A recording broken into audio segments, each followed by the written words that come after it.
For those of you who were able to tune into our first episode, welcome back. If this is your first time listening, thank you for joining us. This is the National LGBT Bar's second webcast in the series Life at the Crossroads, Navigating Intersectional Identities as a Law Student. The goal of this series is to provide a platform and resource for law students across the country that supports and stimulates open and honest dialogue surrounding LGBTQ+ intersectional identities and the impact on our law school experience. The National LGBT Bar would also like to thank our co-sponsor for this episode, the National Native American Law Student Association, and thank them also for assisting in the production of this episode. My name is Taylor Carter DeSanto, pronouns she, her, and I'm a fellow here at the National LGBT Bar. I'm also a 2020 law school graduate and served as co-chair of the Bar's Law Student Congress for the 2019 to 2020 school year. Today, I have the privilege of introducing our wonderful moderator, Geneva Thompson. Geneva Thompson is a citizen of the Cherokee Nation and Associate General Counsel for the Yurok Tribe. She practices environmental and cultural resource law and represents the Yurok Tribe in tribal, state, and federal forums. Geneva holds many titles, but one is chair of the National Native American Bar Association Young Lawyers Committee. Now, Geneva will be guiding today's panel discussion, so I'm going to turn my camera off and for the remainder of this webcast and turn it over to Geneva. So thank you again.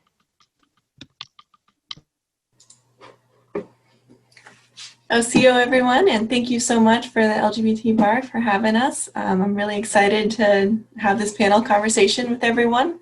As Taylor said, my name is Geneva E.B. Thompson, preferred pronouns she, her, hers, and I'm a citizen of the Cherokee Nation and Associate General Counsel for the Yurok Tribe. I'm joining everyone today from Wiyot Ancestral Territory here in Northern California, and I'm very excited to be here with you all and to share some stories and conversations about what it means to be a Native person and also an LGBT person going through law school. So if we could just take a quick moment to have everyone introduce themselves, and then we can dive into the conversation. Thank you so much. Okay, Dunjo everyone, my name is Jay Maestas. I'm a member of the Hickory Apache Nation. I'm a 2018 law school graduate. Currently, I'm a legal fellow in the Office of General Counsel with the National Indian Gaming Commission. Just a little bit of housekeeping to that end. The opinions that I express during this panel are my own and do not reflect the views of the National Indian Gaming Commission or the United States government. And I'd also like to thank the LGBTQ Bar and also Nalsa for inviting me to speak with you on this panel.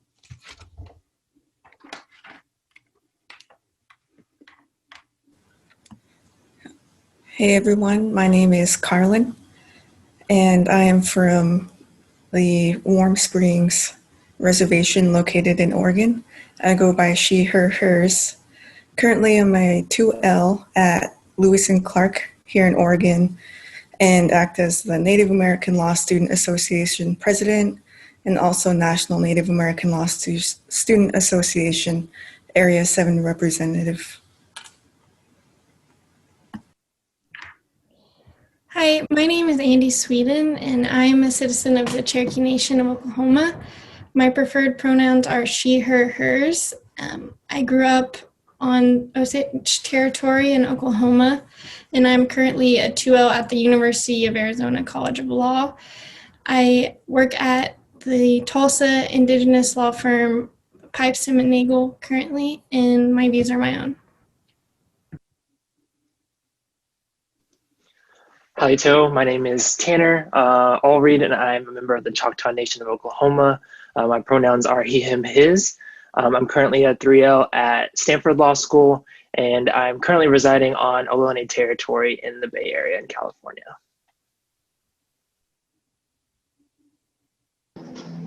Wiyot, my name is Holly. I'm Limby, and I'm currently a 2L here at the University of South Carolina.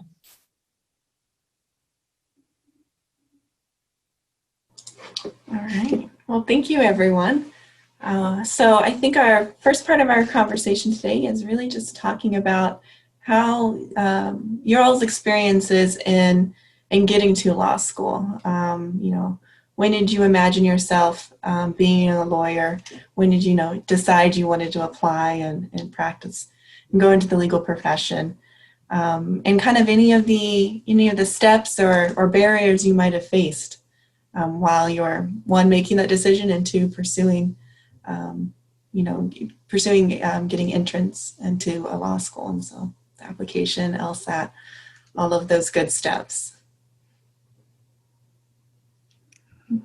So my journey to law school is a little bit different. My undergraduate degree is in dance, but I've always had law school in the back of my mind at a young age.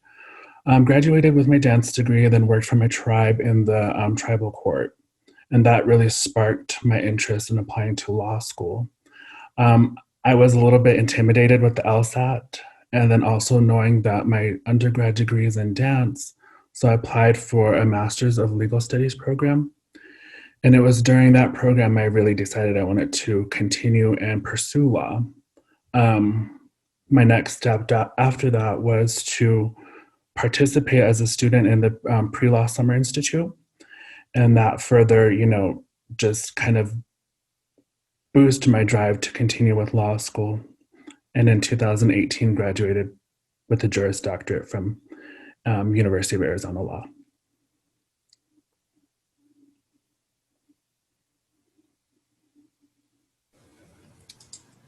For me, a lot of my beginning of my undergrad, I was playing college basketball.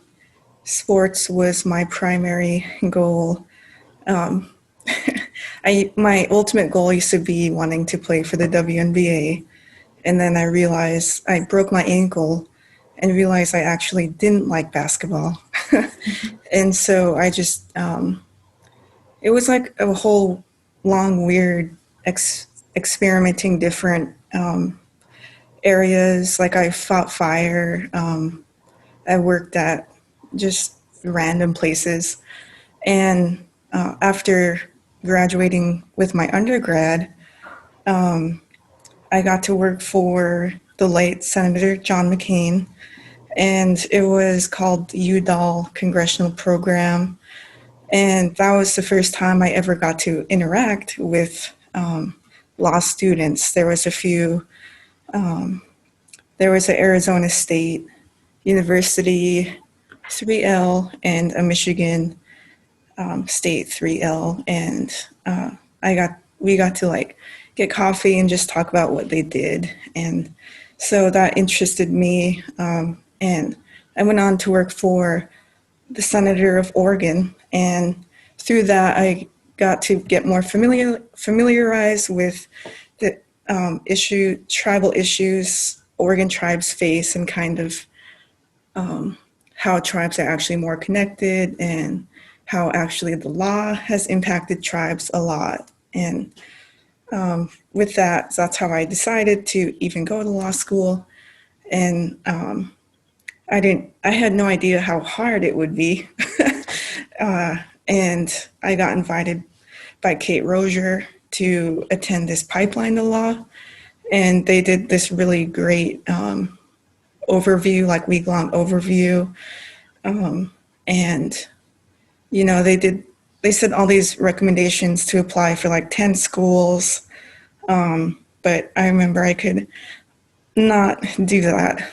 And so I was limited in my choosing of law schools. And I had, really, even studying for the LSAT as a first generation college student, I couldn't really relate to anybody or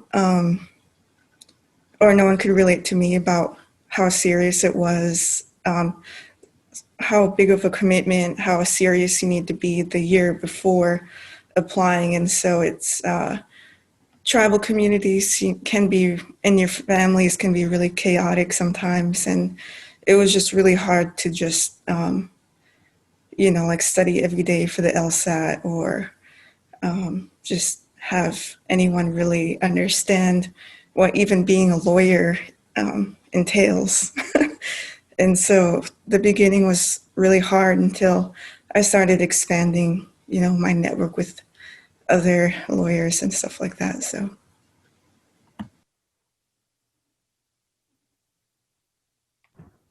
My journey was a little bit different. I kind of always knew that I wanted to be a lawyer. I don't know why. No one in my family was. So I, went to my undergrad with that in mind and, majored in political science because I thought, that was what I should do. And I kind of had a similar experience as Carlin, as, your families can be very chaotic and not really understand. And they were very supportive, but it was almost, they were like, I know you can do it. And I was like, well, a lot of people don't actually do it. I love the positivity, but it's hard, So I applied to just schools in Oklahoma because I wanted to be near my family, and I got an email from Arizona saying I could apply for free. And that's the only reason I ended up at the U of A, because they said I could apply for free, and I decided why not. But yeah, it is an interesting process, and family support means a lot, but they don't really understand. Yeah, similarly to Andy, I think I knew I wanted to be a lawyer for quite a long time. I think growing up in Oklahoma, especially, there were a lot of conflicts over tribal water rights when I was growing up, and that just got me really interested in knowing more about how the law was affecting, our rights as tribal citizens and the rights of our tribes. And so that kind of got me thinking about going into law. And then it was an undergrad, I had the opportunity to work both for Oklahoma Indian Legal Services, which is a legal aid organization in Oklahoma, and for the White House Initiative on American Indian Education. And those were just really great experiences that introduced me to all the different ways that lawyers can impact the lives of Native peoples, whether that's in policy or actually doing direct legal services like legal aid does. And that just kind of cemented my desire to go into law. I did take a little bit of a hiatus. I actually did Teach for America for 2 years after undergrad. I taught middle school science in Oklahoma City, and because I'm also very interested in education issues, and thought I want this experience of being in a classroom and seeing what that's like and where that will take me. I learned a lot. It was really challenging, but basically I think I came away from it knowing that I wanted to make a difference in the lives of people, and especially in people from disadvantaged communities, where my students came from, or where I'm coming from. But I wanted to do it from a much more systemic level, and I thought that law would be the way to do that.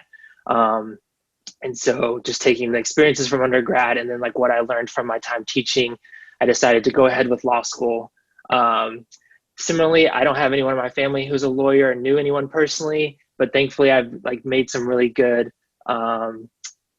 friends during my time in undergrad, and actually had a mentor who was in law school while I was in undergrad, and she kind of helped pave the path for me. She's also Native, and so she had all of these ins, talked to me about what Jay mentioned about PLSI, going into that program, how to approach the LSAT, and that was just a really big help for me.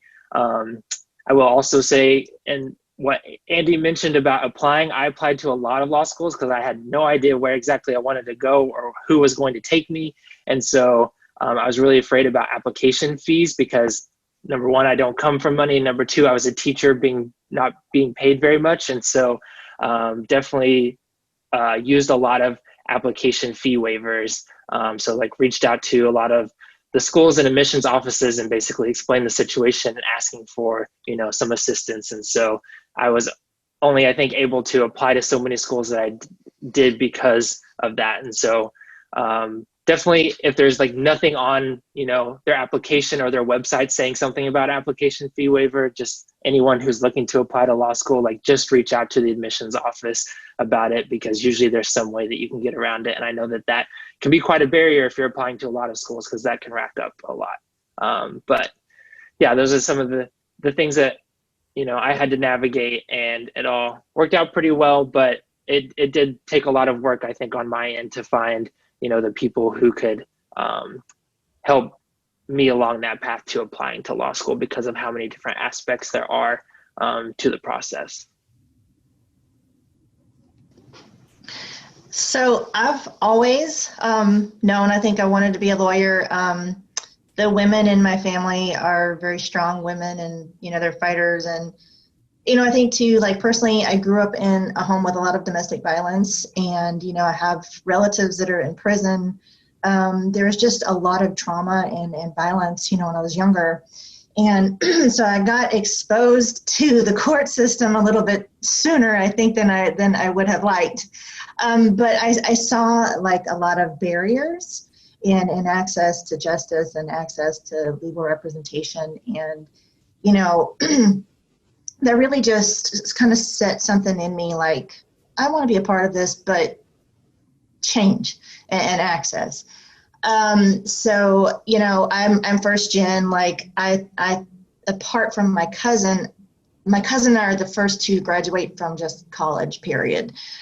So I don't have anybody that could kind of relate with me. So college was interesting. When I got in, I had relatives saying that, women don't need to go to college. So I can't say that I had like a ton of support going through school, but my grandma obviously beamed with pride. But I took a break between college because I needed to save up money. Applications are expensive. And, I kind of just wasn't sure if I really wanted to go to law school. I got a job as a paralegal and got my paralegal certification and did that for a long time. And I realized, I want to take this a step further. A friend of mine who was a big youth advocate before he passed, was telling me about the Master's in Indian Law program at the University of Tulsa School of Law. So I got my master's there. And after, I graduated, a lot of the professors there were like, this is where you need to be. And so to have a law professor, native law professors reach out and tell me that, I was, it kind of made me pause and think, maybe this is a thing I could do, right? So yeah, I applied to law school, and I want to echo what everybody's saying about reaching out and explaining, your personal challenges to fees, because it's ridiculous to me that we're paying a $45 report fee plus possibly, a $75 application fee. That's a lot of money for one place, And I'm happy to say that I did get a lot of understanding individuals. And I have to say the people that responded that they couldn't help it kind of gave me pause. Like, is this somewhere I really want to go if they can't sort of understand where I'm coming from the very beginning? Because, how am I going to enter that space as someone who occupies like multiple marginalized spaces, and as a first generation student? So there are a few schools that I wanted to go to that sort of just fell off the list right away. But I will say to that, be very careful when you're offered scholarships. Money is very tempting for so many of us because we need, help going to school. Unfortunately, I based my decision solely kind of on my scholarship. And after meeting a few professors, I was promised things that kind of didn't exist. So, and as a result, my 1L year was just incredibly hard. So make sure that, you talk to students on the ground too, if you can.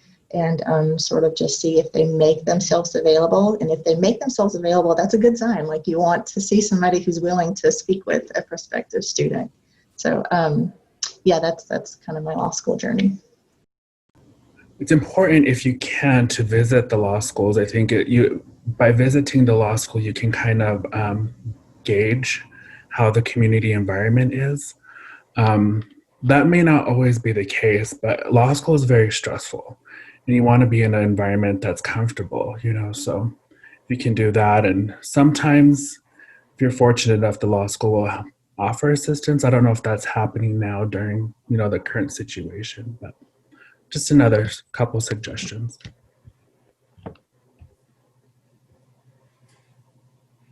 Well, thank you everyone for sharing. I think that's very insightful. I know that there was some mention about PLSI and the pipeline program. Would folks who participated in either of those programs mind diving a little bit deeper to let folks know where to look for additional information and what to expect from either of those programs? I can share some thoughts on that. When I was in the Masters of Legal Studies program at U of A, I knew some law school students, and they were Native, and they had suggested, if you're applying to law school, you must do PLSI. So they gave me connections. It's the American Indian Law Center. It's located in New Mexico, housed in the University of New Mexico Law School. There is a website online, and you can reach out. I think currently the director is Rodina Cave, and they're very helpful. I think even if you do not do law school or go to PLSI, they'll definitely have some resources for you to apply to law school. Yeah, and I can just give a few details about the program as well. So, it's often held the summer before you are going to enter law school. And I think, it's targeted for any Native student who's interested in going to law school. And you may not even have a law school in mind, because I think part of the program is, connecting Native students to law schools themselves. They bring in different law schools will come in and interview students and offer spots to students to join their incoming classes. And so even if someone doesn't have a law school in mind or wasn't accepted in the round of applications that they had sent out at the beginning or during that application year, then there might still be an opportunity that you get a spot. But a lot of the program, is geared towards preparing Native students for the law school experience. So taking courses, we did constitutional law, property, and federal Indian law during my summer. So they actually bring in professors from different law schools to come teach these courses. And you to go through the experience of taking a course, learning the material, taking exams, to just try to get comfortable with what it's like and to give you kind of the upper hand, because I think, as many of us mentioned, we don't know lawyers, we don't have lawyers in our families. And I think that's very true for many Native people. And so we're not sure what the law school experience is going to be like. And so the program is really geared towards making sure that you're as prepared as possible to go into it. So you're not just thrown into law school and kind of floundering around for the first, semester or first year. And they're also very helpful, I think, after the program. They provide a lot of benefits. For one, I actually worked this past summer for the Office of the Tribal Attorney at the Yurok Tribe under Geneva as one of my supervisors.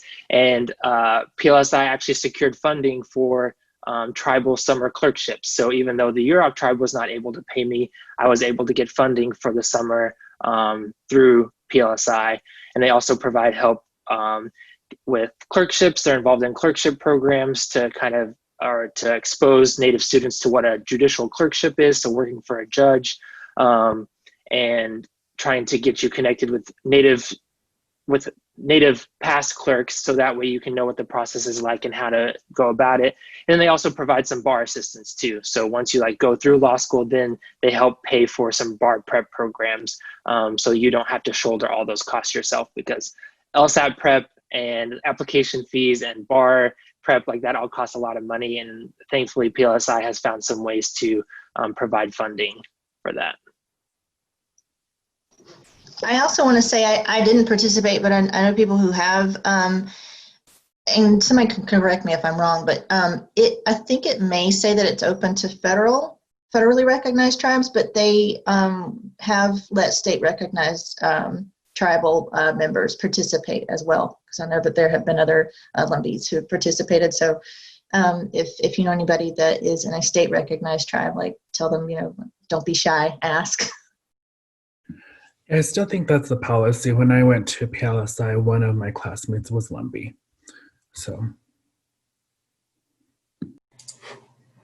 Well, thanks for sharing that. I know it's a great program, and it's really supportive of folks. I know that also Native bar associations try to provide scholarships and support.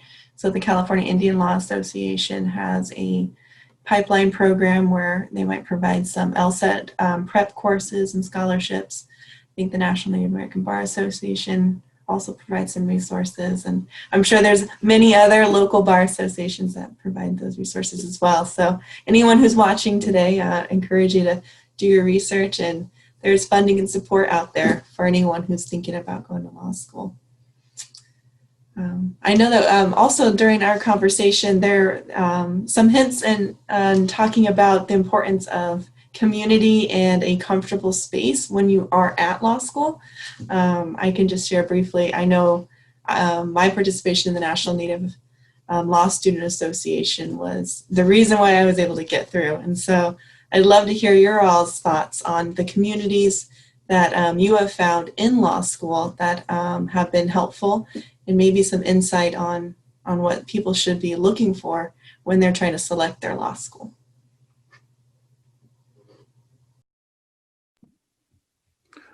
Well, I did participate in Nalsa as well as Pride Law, and those were two communities within the law school that helped, a support network during law school.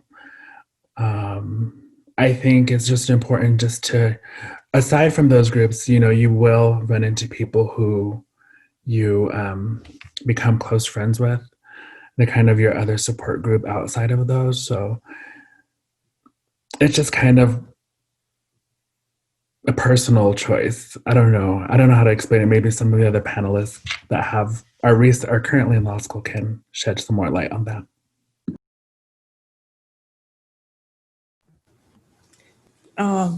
My first year was a train wreck. I did not know how to reach out or didn't know how much it would affect me by the time finals came around. So I did join Nalsa, but our Nalsa was not active, and at Lewis and Clark, I don't think I've met anyone yet that has grew up on the reservation. I've met a few other urban natives, but I have not seen them since. And so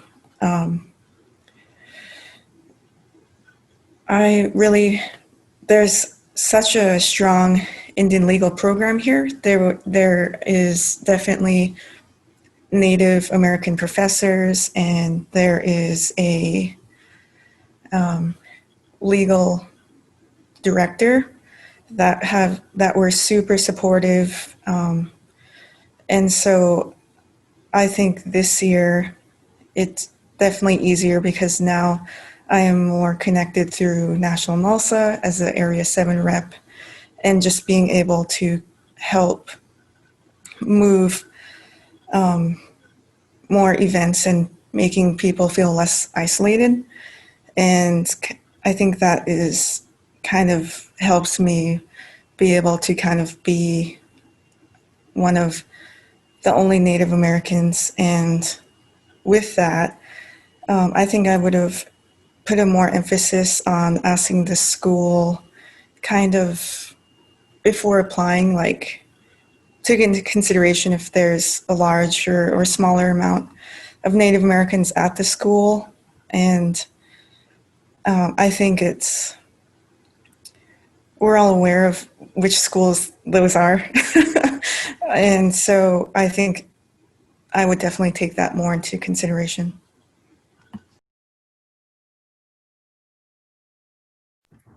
Yeah, the U of A has, quite a few Native students, and the Pride Law organization is really strong. I'm vice president of the Pride Law now, and I have really found my community somewhere in between.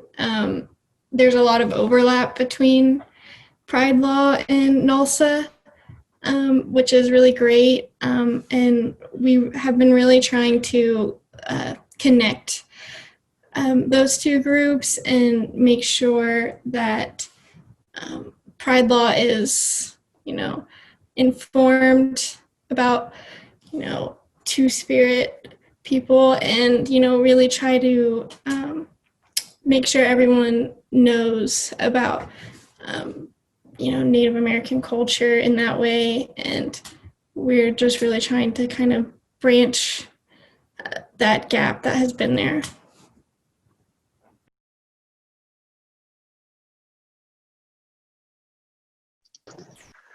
Yeah, community, I think, was a huge part of my law school selection process. I mean, I really wanted to go somewhere that had a very strong sense of community, because I knew going into it that law school was going to be hard and it was going to suck sometimes. And so I wanted to make sure that I had people there and a sense of support.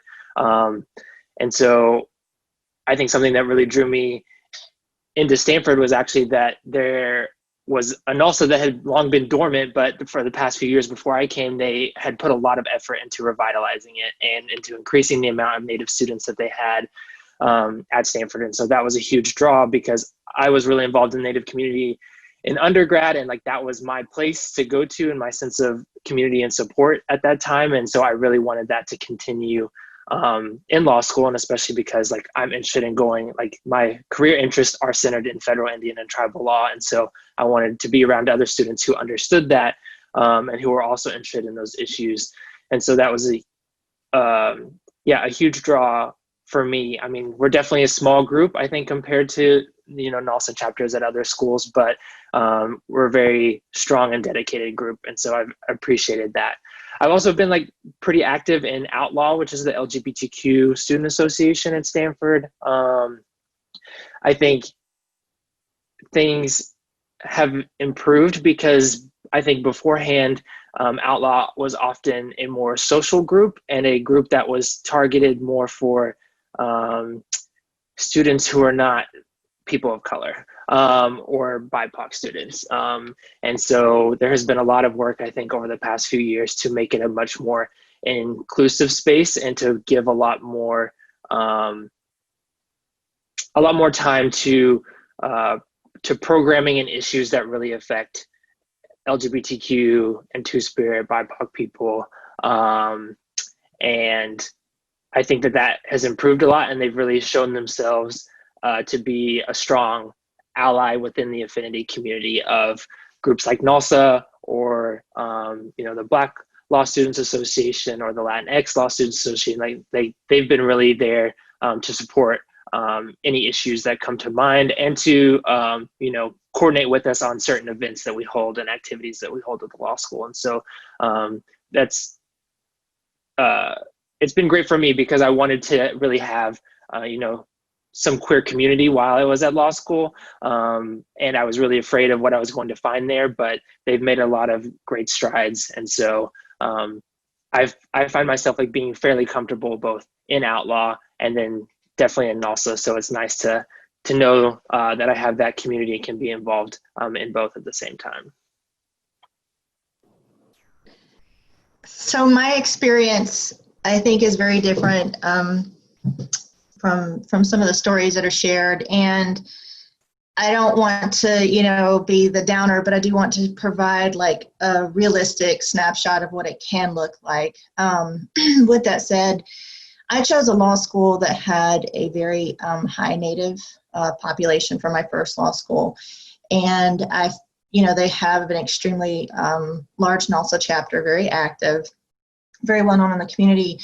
And I learned, sadly, though, that sometimes, you're not seen as a cousin, so to speak, if you're queer. And I'll never forget, in one of the Nalsa meetings, I tried to bring up some Two-Spirit issues and groups that I had wanted to work with, because I was also very involved in Outlaws at the time. I was the 1L rep, and I was told that Two-Spirit issues were more of a gay thing and that they didn't really belong in Native spaces. And that was said to me in front of every Nalsa member at that meeting, and I wanted to crawl under my desk and hide. Yeah, so, and after that, it really just got worse and worse. what Native connection I did have at that school was gone. I did manage to connect, though, with the undergrad director. They had a Native group there on campus. So I made wonderful friends there with some of the other Native undergrad focus groups, as well as some Pacific Islander groups that were there. So I did find community. But the fact that I can't even say the name of this law school, which breaks my heart, because I wish I had the courage to warn other students, but I'm still afraid. And that's all there is to it. Because at one point I did feel physical fear. So when I transferred, I knew that I would be, we had our Hawaiian student graduate last year, but at the time I was one of 3 out of 600 Indigenous students. So I was like, okay, not necessarily a huge, group here.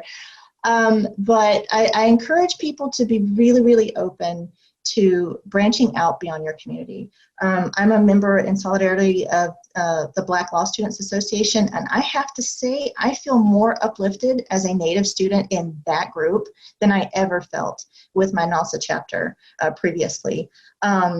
Last year, they all wore red in honor of Indigenous Peoples Day. They highlight, some of the concerns that affect us as Native peoples, and I think it's really important to me because as a Lumbee, we have a lot of Black Lumbees, and there's a lot of anti-Black sentiment even within Native spaces sometimes. So I feel like I'm, purposely being intersectional made me feel more accepted as a Native person. So just be open to engaging in spaces beyond your community. I am glad to say that I did find there's a huge Native community down here. There's a lot of Catawba and Lums up the road. So just be really open to where you're going, and don't get caught up in if they have a huge this chapter or a huge that chapter. Who knew that now I'm currently the president of Carolina Equality Alliance, and I have met so many amazing queer leaders here in the state of South Carolina. I know a lot of people think, okay, but I'm continually inspired by the work that they do. And had you asked me that when I was applying to schools, would you have ever thought of this space as somewhere that you could feel uplifted, celebrated, and empowered? I would have laughed in your face. But that was my own, just not knowing. You don't know what you don't know, right? So I think that's also too harping back on making sure that you kind of talk to people who are on the ground there and seeing what they've got to say. Well, thank you, everyone, and thank you, Holly, for sharing your story. I know it's hard to share the negative stories, and so I really appreciate you doing that. And that kind of brings us to our next question, and thinking about being in law school and with peers and faculty, the micro and the macro aggressions that queer Indigenous people might have to deal with in law school. And if you have any tips on how to deal with them, that's great. But also no pressure to have the answers. But kind of thinking about what that might look like, and both micro and macro. And I guess just to start, I know that I know a lot of the cases that you read in property law and also in evidence law deal with Native issues. And for me, I always struggled with my professors on, they wouldn't, acknowledge that there's some awful, terrible history that is embedded in a lot of the case law that we read, and students have emotional connections to that. And so that's just, a quick example from what I've went through in law school, but I'd love to hear what you all have experienced and how you've navigated it. And so thank you.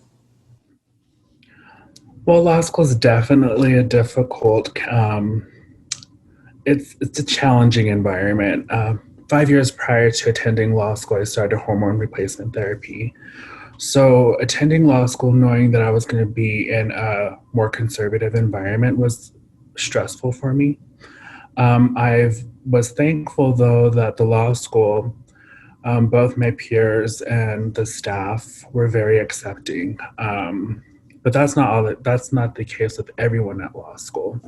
I think it's also important to know that you'll run into people who are opinionated, and we do cover material that touches on sensitive issues of the affairs of Native tribes today, and the history behind it. I think one thing that has really helped me through that process is talking to professors. I was fortunate to have some professors that identified as queer. Some of the Indian professors were definitely, they provide guidance. There's times when, I don't know if you've all experienced this, but times when I felt like maybe this isn't for me. Maybe this is my last semester of law school, but you kind of just get through it. I think it's also important to reach out to your family. My mom played a huge role in me succeeding. I called her almost every day. So just finding your tribe, so to speak, whether that be people in law school, people in your home community, or even older students. I've had several mentors in law school that were assigned to me, and also through like Nalsa, Pride Law, and they've been very helpful, help you get through those hard moments.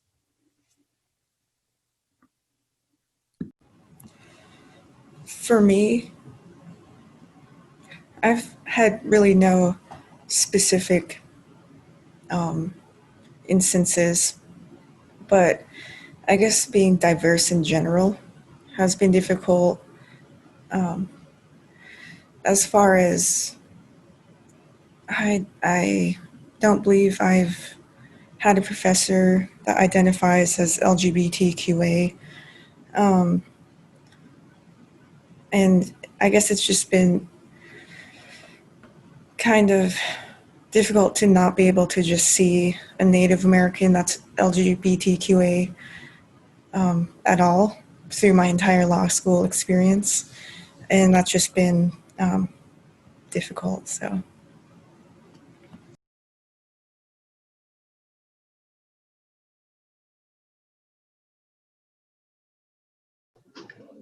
I think finding, if you can find that one professor that gives you a safe space. I cannot tell you, there were times my 1L year, I didn't feel safe in the library, especially if there were a lot of people, or if there weren't a lot of people there. And she let me study in her office. And that just meant the world. And it was, I know it was just one person, out of an entire law school, but that one person, like knowing you had somebody behind you and standing up for you and with you, that was really important. Online community, gosh, that was pretty much everything. When I came out, my family was like, peace out. So, having that friends, even when they weren't there in person, just, kind of jotting down things that had happened that day and having people sort of said, oh yeah, I had that happen too. This is what, I did to kind of work through it. So it was really important to have that online community for me. And I agree with, kind of reaching out to your three, like if you're a 1L, reach out to 3Ls and sort of see, how did you walk through this? I agree with the property law thing. I wish somebody had given me kind of a heads up, particularly the 2 days that we covered Indian title. I was not very popular in class. But I did know that I had a professor who was supportive and had a space for me to come afterwards and just complain. He said, do you think you're the first person to rail after those two topics? I was like, well, that's good to know. Like, it was validating. So I know it can be scary to put those feelers out there. So I think that's, and again, important to sort of talk to other students and see some of their experiences. And if they say, hey, this is somebody I can go to, and just let that door sort of open and see if that's a space that fits and works for you.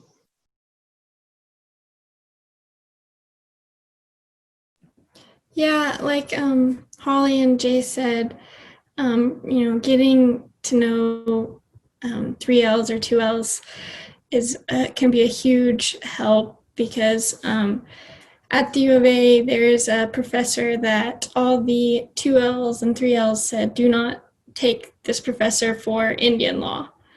The year before me, a couple of my mentors dropped her class because of the way she was teaching it, you know, how she was interacting with the students. And so this year I knew, you know, not to either wait till the right professor is teaching Indian law or, you know, so just that kind of heads up was really important. So I'm very thankful for being able to find mentors that, you know, watch out for you.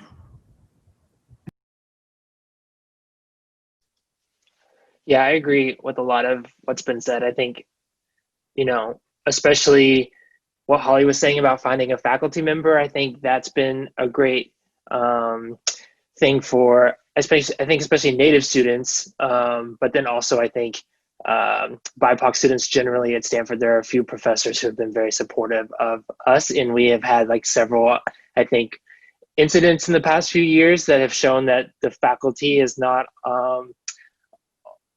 always cognizant of the way that they teach things or the things that they say and how that can affect students. And so it's been really great to have faculty kind of behind us to be those people and to be our voices or to like support us in the like wider faculty, because I think so many law schools like are run by the faculty, like they're the ones who like make so many decisions at the school. And so it's great to have them on your side and to be able to pull them into conversations. If like, you know, Nalsa has had to have several conversations with the administration at the law school, and it's nice to like CC with this one professor like on an email, so then like they will pay more attention to what we have to say because they know that we've involved like faculty and that we have their support. And I think also, you know, just engaging with your other like with your larger community and other affinity groups. I think something that I've really appreciated at Stanford is like all the affinity groups are there for one another. So if some, you know, macroaggression or basically like just racist incident happens that affects like one group, yes, that one group may be leading the response, but all the other affinity groups like are behind them and are working with them to ensure that like the school responds and that there's like something done about it. And so I think, you know, using those resources, utilizing your intersectionality, I think like, you know, being part of both Nalsa and Outlaw means that I can help push two groups to like respond to something and get more people involved. And, you know, the way that you increase numbers and have more people on your side, like the larger the issue becomes and the larger the need is for like the administration or the like faculty to respond to it. And so definitely work to cultivate, I think, those connections and like bring them in when you need them, because I think that's a way to try to stop these things from happening again after they have happened, and to change behaviors, even though I know it's really hard to do that, especially in the law school context.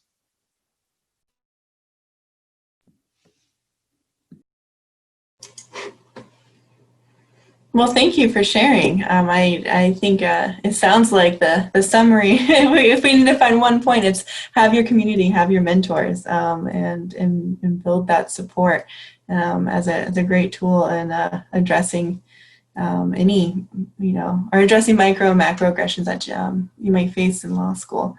I appreciate you all sharing that. I think going on to our kind of next topic, it's really thinking about what types of programs or like journals, competition teams, those type of activities that you have participated in or chose not to participate in, as, you know, one, you know, finding a community, but also two, thinking about what's happening after law school in the job application process and finding your next step after law school. And so if you could share any insight on what things y'all are doing besides taking classes to kind of pursue your goals would be really helpful, I think, for folks who might be listening.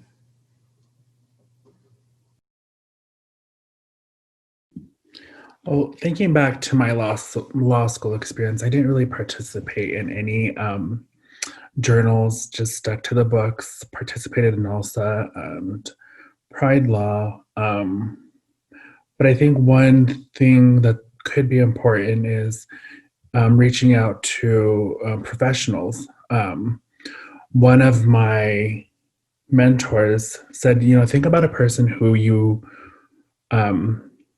appreciate their struggle and what they're doing currently with the law, and kind of look at their steps, what they've done, or reach out to anybody in the community, to take that next step after law school. But while I was in law school, I pretty much just stuck to the book. So I'll let some of the other panelists speak to that.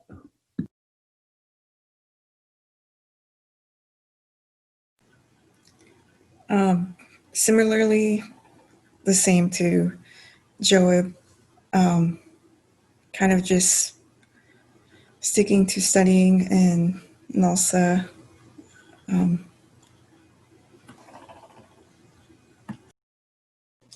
Maybe if it's helpful, just kind of also like your summer internships, what you did in between your law school years, if that helps the conversation. I think, it's important to take as many experiences that you can obtain, apply to everything that sparks your interest. I took law school as the area where I could explore more, and I really had an affinity to be in a certain place after law school, so I explored the options there. And I think during your summer internships, you do meet a lot of professionals. Your work product does, and your work ethic does travel far. So, take those experiences very seriously, and I'd say just explore.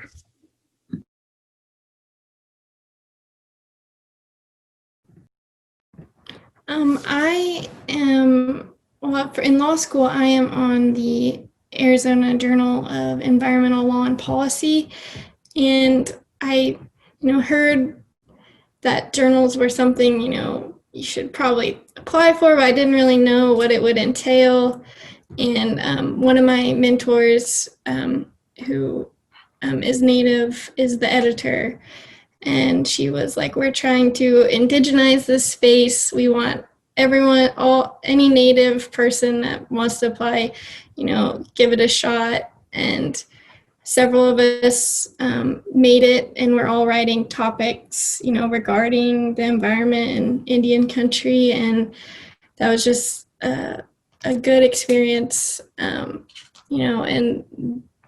everyone should, it's just made me think that, we have to try to fill those spaces if we can, and that's something we want to do. And, it will probably work out. Just, try for all of those things, and that's all you can do.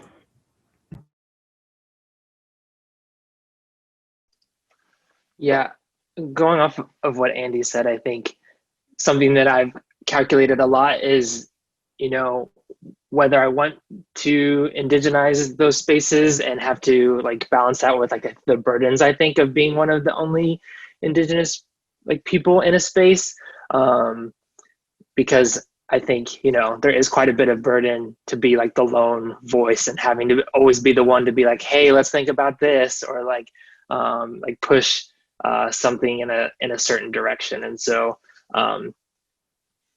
thankfully, Nalsa has given me quite a bit of a platform. I'm serving actually my second term as co-president, and it's given me like an opportunity, I think, to like push for Indigenous issues and topics in other organizations that I'm not directly involved in, just by being, a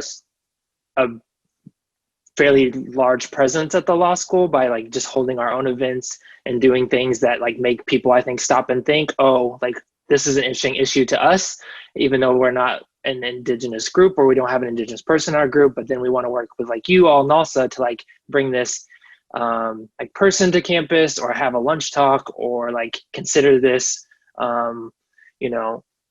consider this issue. And so I think, just working through what I consider like the established Native spaces of like Nalsa has been like very good.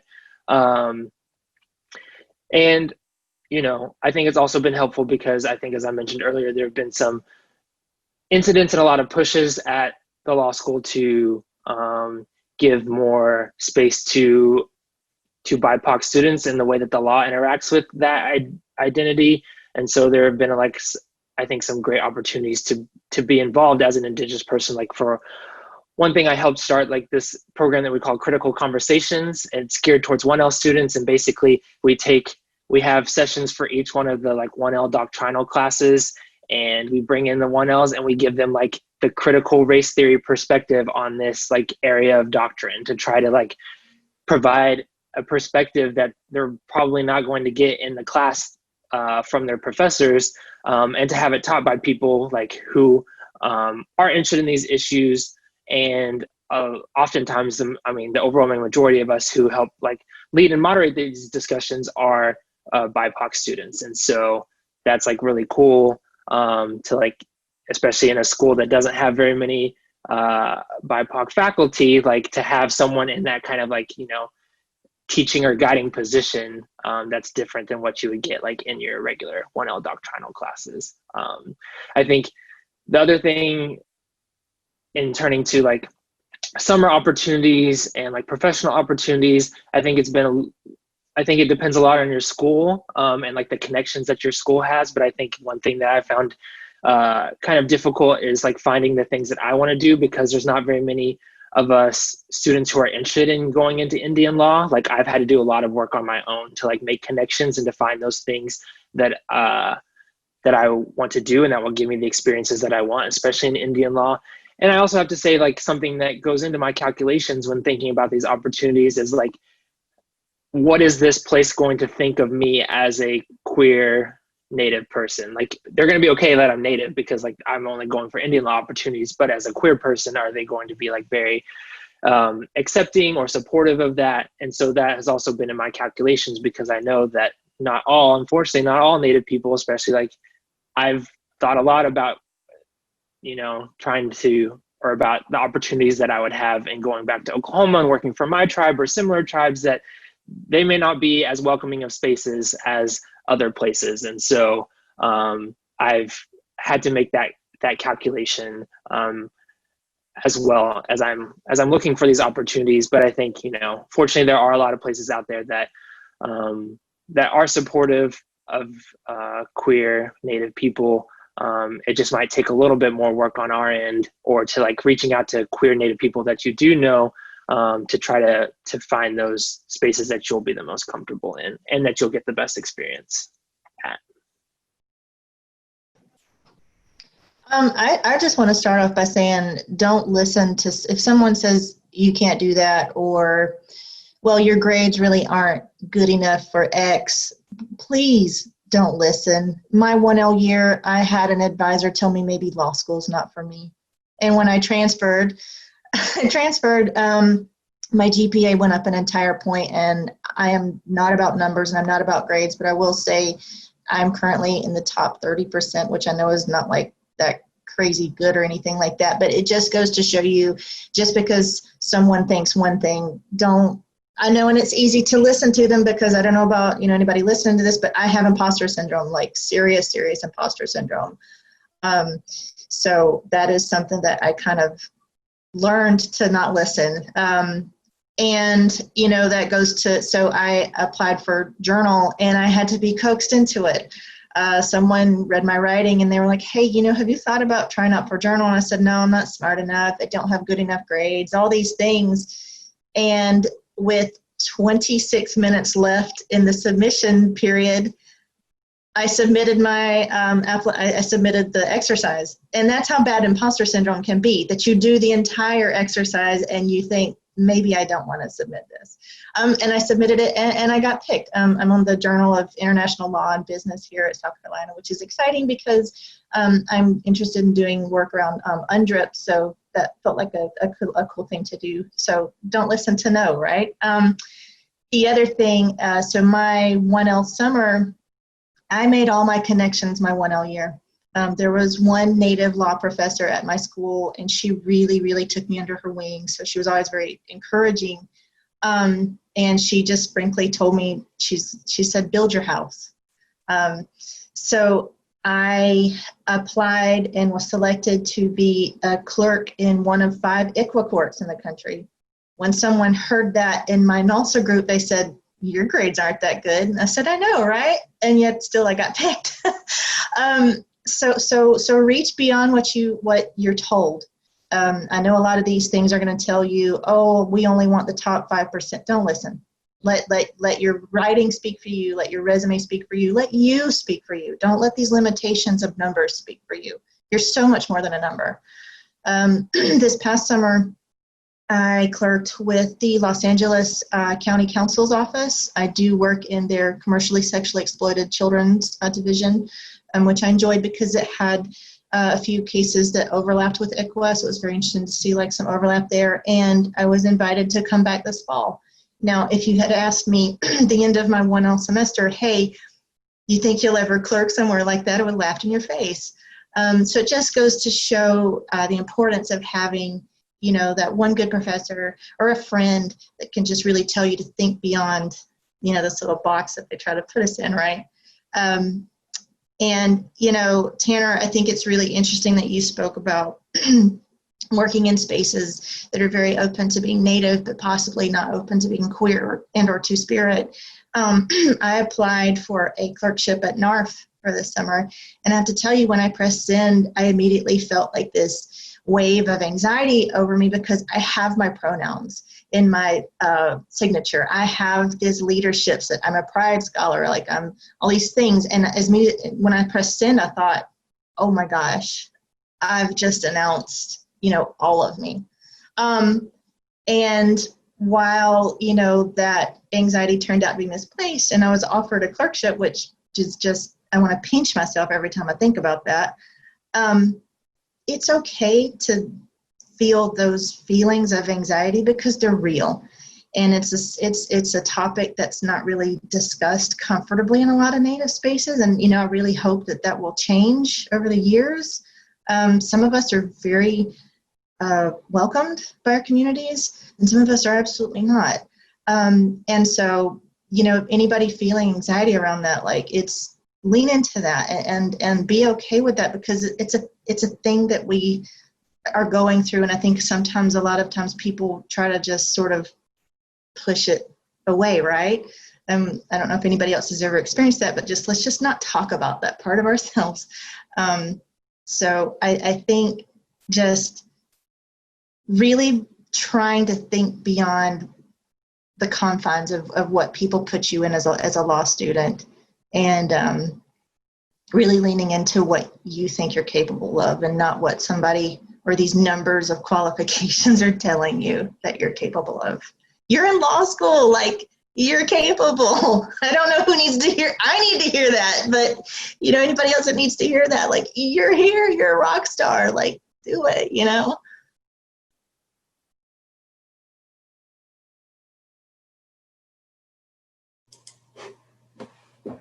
Yeah. Well, thank you. That's such a great way to end the panel. You are a rock star, and that's exciting. And, you know, even after law school, sometimes you have to remind yourself that, you know. So thank you everyone for sharing. I think we can take maybe like a couple more moments if anyone has any last statements or anything they want to say or contribute.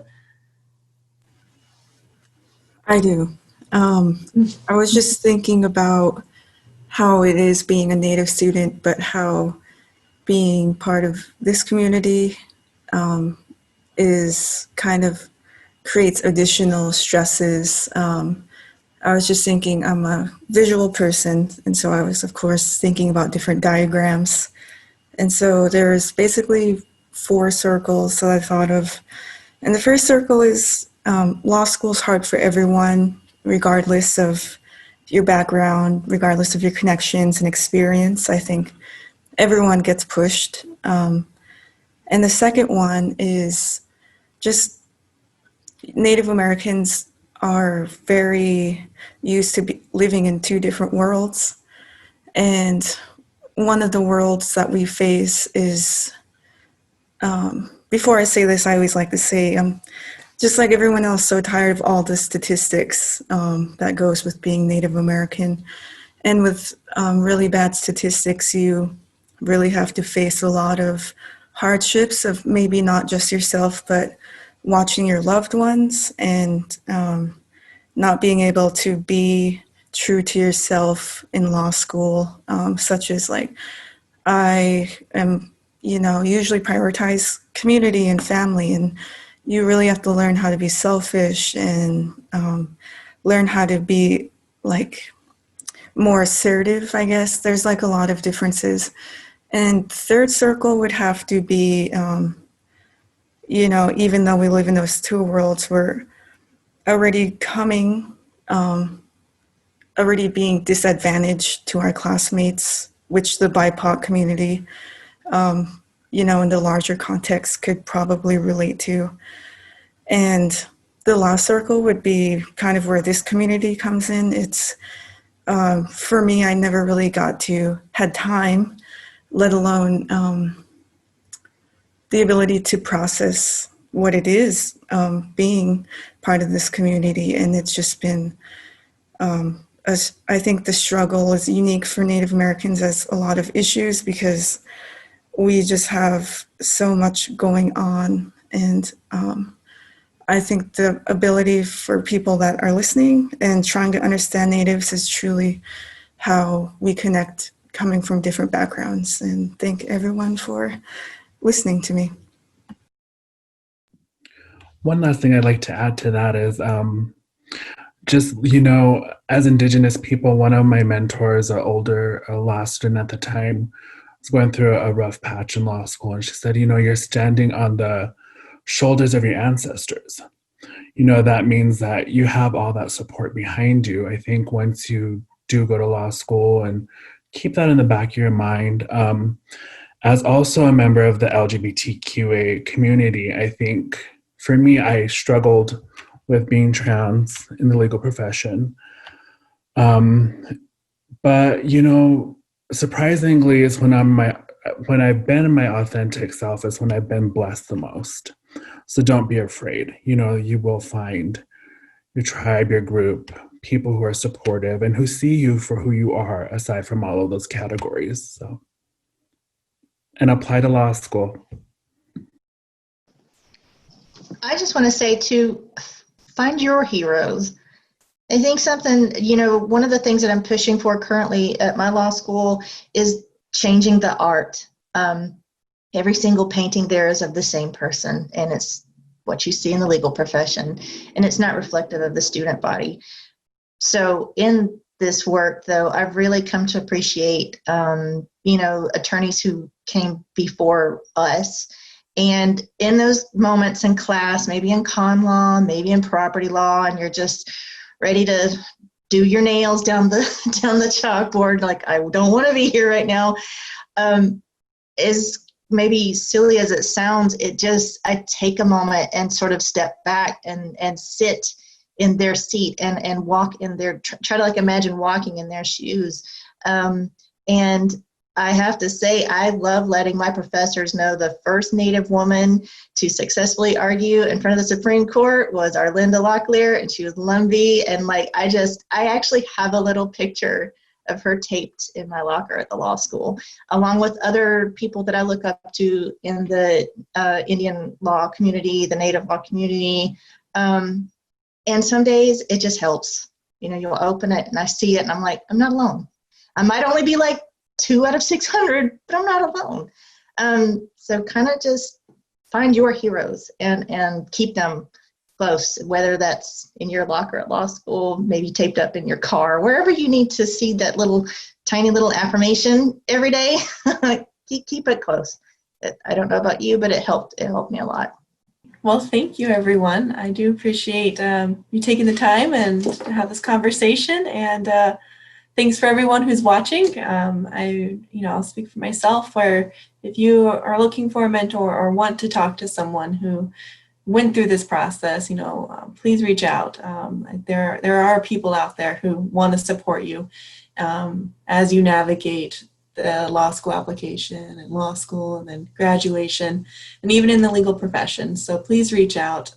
We are here for you. We're cheering for you, and we do want you to pursue a career in the law because it's a great profession. I enjoy it, and yeah, you have a community here, and we really want to be here to support you. So Wado, everyone, and I think this is a great conversation. So appreciate you all.